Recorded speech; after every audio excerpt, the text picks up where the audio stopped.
Hi friends, good evening. कैसे हो? और जैसे कि आप सभी को पता है कि हमारा जो टॉपिक अभी चल रहा है वो कैंसर से रिलेटेड चल रहा है। कल हमने पढ़ा था ओरल कैंसर क्या होता है। ओरल कैंसर के बारे में सारा एक एक पार्ट करके डिस्कशन किया था। और आज का हमारा होगा लंग्स कैंसर। लंग्स कैंसर क्या होता है? डेफिनेशन आप जानते ही हैं इसकी कि अगर किसी भी मैलिग्नेंट का किसी भी ऑर्गन में पाया जाना या फिर किसी ट्यूमर फॉर्म का अनकंट्रोल ग्रोथ हो रहा है तो उस कंडीशन को हम कैंसर कहेंगे। अब लंग कैंसर क्या होता है? लंग कैंसर के बारे में हम थोड़ा डिस्कशन करते हैं आज। Lung carcinoma is a malignant of lungs. मतलब इसका मतलब है कि लंग्स कार्सिनोमा उसे कहते हैं अगर किसी भी मैलिग्नेंट का लंग्स के अंदर फॉर्मेशन हो गया है, उस कंडीशन को हम लंग्स कार्सिनोमा या लंग्स कैंसर कहते हैं। अब इसका tumour characterised by uncontrol cell growth and tissue of lungs. मतलब वही टिश्यू का सेल हो रहा है लंग्स के अंदर, उस कंडीशन को। अब नेक्स्ट आता है, if left untreated this growth can spread beyond the lungs by the process of metastasis into nearly tissue or other parts of lungs। मतलब अदर पार्ट्स ऑफ बॉडी। अब इसका मतलब है कि अगर लंग्स कैंसर को ट्रीटमेंट नहीं किया गया, मतलब ट्रीटेड नहीं किया गया, अगर हमने ट्रीटमेंट नहीं किया तो इसका अदर पार्ट में भी फैलने का बहुत ज़्यादा चांस रहता है। ये लंग्स से हटके अगर बॉडी के अदर पार्ट्स में भी ये फैल जाता है, जैसे लिवर हो गया या फिर किडनी हो गया, किडनी और लिवर तक फैलने का चांस इसका रहता है। उस कंडीशन को हम मेटास्टेसिस कहते हैं। एक वर्ड आता है मेटास्टेसिस। मेटास्टेसिस का मतलब है कि किसी दूसरे पार्ट्स में फैल जाना, ठीक है, अपनी जगह से हटके दूसरे ऑर्गन्स में चला जाना। अब इसके कुछ टाइप्स होते हैं। टाइप्स की अगर हम बात करें तो लंग्स के मोस्टली 2 टाइप्स होते हैं।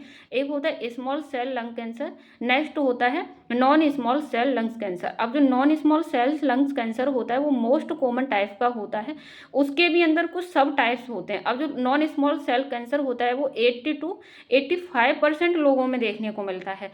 अब जो इसके भी कुछ टाइप्स होते हैं, सब टाइप्स होते हैं। जैसे कि फर्स्ट वन होता है लार्ज सेल कार्सिनोमा, नेक्स्ट होता है एडिनो कार्सिनोमा, नेक्स्ट होता है स्क्वामोजल कार्सिनोमा।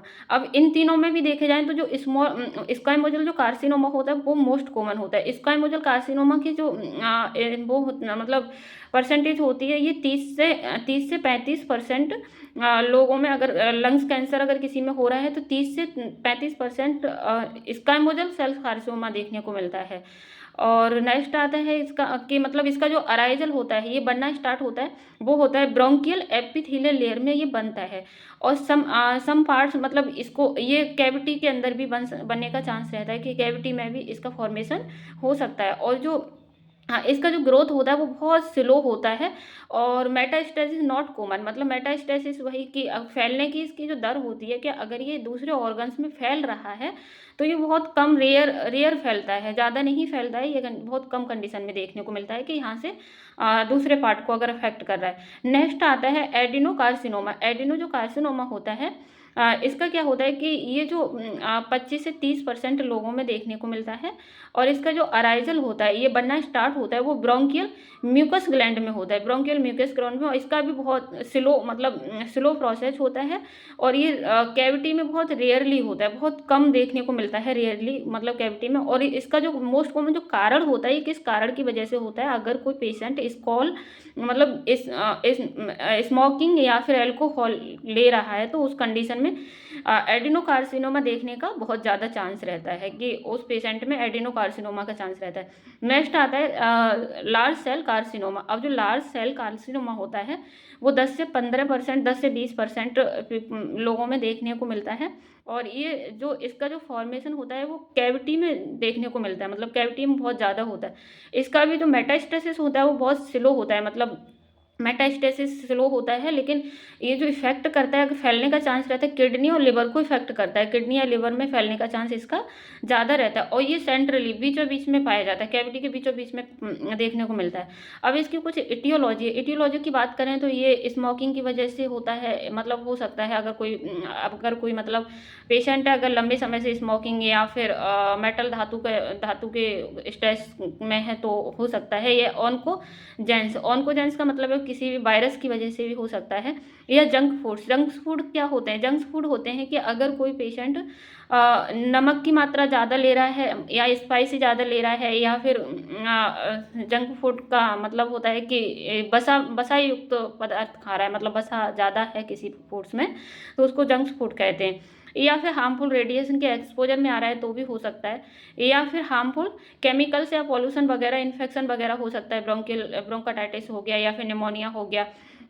इन कंडीशन में भी ये देखने कैंसर होने का चांस बहुत ज़्यादा रहता है। नेक्स्ट आता है साइन सिम्टम्स के क्या क्या देखने को मिलेंगे। इसके साइन सिम्टम्स कफिंग देखने को मिलेगा या चेस्ट पेन देखने को मिलेगा। अब चेस्ट पेन कब कब होगा? अगर पेशेंट खांस रहा है बहुत तेज़ी से, या फिर हंस रहा है बहुत तेज़ी से, या फिर छींक रहा है, या फिर मतलब उसकी ब्रीथिंग लेते हुए अगर डीप ब्रीथिंग ले रहा है, अगर डीप ब्रीथिंग ले रहा है तो उस कंडीशन में चेस्ट पेन होने का बहुत चांस रहता है। और coughing in blood, coughing of blood का मतलब है कि कफ आ रहा है, उसमें ब्लड की मात्रा आ रही है। या फिर हॉर्सनेस देखने को, हॉर्स मतलब घोड़े की आवाज़ जैसी आवाज़ हो जाएगी। या फिर वेट लॉस होगा और एपेटाइट, उस पेशेंट को भूख ज़्यादा लगेगी और वेट लॉस होता चला जाएगा, क्योंकि वो जब भूख ही नहीं लग रही है, खा पी नहीं रहा है, तो वेट लॉस तो होगा ही होगा। और नेक्स्ट इन्फेक्शन ब्रोंकाइटिस या निमोनिया की वजह से भी, मतलब ब्रोंकाइटिस या निमोनिया मोस्टली देखने को मिलता है। और बाकी अगर इसकी डायग्नोसिस की बात करें तो history collection and physical examination तो रहता ही है कि जनरल एग्जामिनेशन कर सकते हैं। बाकी चेस्ट एक्सरा करा के देख सकते हैं, और चेस्ट एक्सरा हो गया या फिर लंग्स बायोप्सी हो गई, लंग्स एक्सरा या लंग्स बायोप्सी करा सकते हैं। और सीटी एमआरआई वगैरह हो गया, कुछ लैब टेस्ट होते हैं उनको भी करा सकते हैं। बाकी अगर इसकी मैनेजमेंट की बात की जाए तो ट्रीटमेंट जो होता है, ट्रीटमेंट मोस्टली 3 टाइप का हम बता ही चुके हैं, कल उसको डिटेल्स में पढ़ाया था, तो आज उसके सिर्फ टाइप बताएंगे। जैसे सर्जरी हो गया, कीमोथेरेपी हो गया, या फिर रेडिएशन थेरेपी हो गया। अब नर्सिंग मैनेजमेंट में क्या कर सकते हैं? नर्सिंग मैनेजमेंट जो नर्स का रोल रहता है वो history collection and physical examination रहता है। अब हिस्ट्री कलेक्शन में नर्स जो कर सकती है वो पास्ट हिस्ट्री, अगर कोई पहले कोई प्रॉब्लम तो नहीं थी लंग से रिलेटेड, या फिर कैंसर की कोई प्रॉब्लम रही हो। और प्रेजेंट हिस्ट्री देख सकते हैं कि प्रेजेंट में क्या क्या प्रॉब्लम है, अभी करंट में क्या वाइटल्स वगैरह चेक हो गया। या फिर फैमिली हिस्ट्री, फैमिली में किसी को कोई प्रॉब्लम वगैरह तो नहीं है, या फिर फैमिली में कोई कैंसर का पेशेंट तो नहीं है।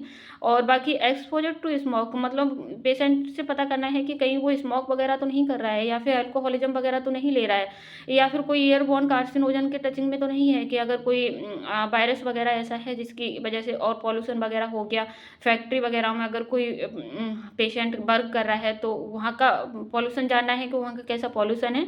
बाकी न्यूट्रिशन हैबिट के बारे में जानना है कि न्यूट्रिशन हैबिट्स का मतलब वो कैसा फूड्स खा रहा है, कहीं स्पाइसी वगैरह ज़्यादा तो नहीं ले रहा है।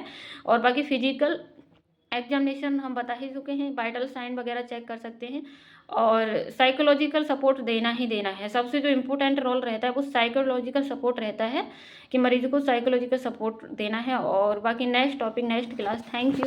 ऐसे ही हमारे चैनल पर बने रहिएगा, और हर क्लास हम watching and share and like and subscribe. Thank you.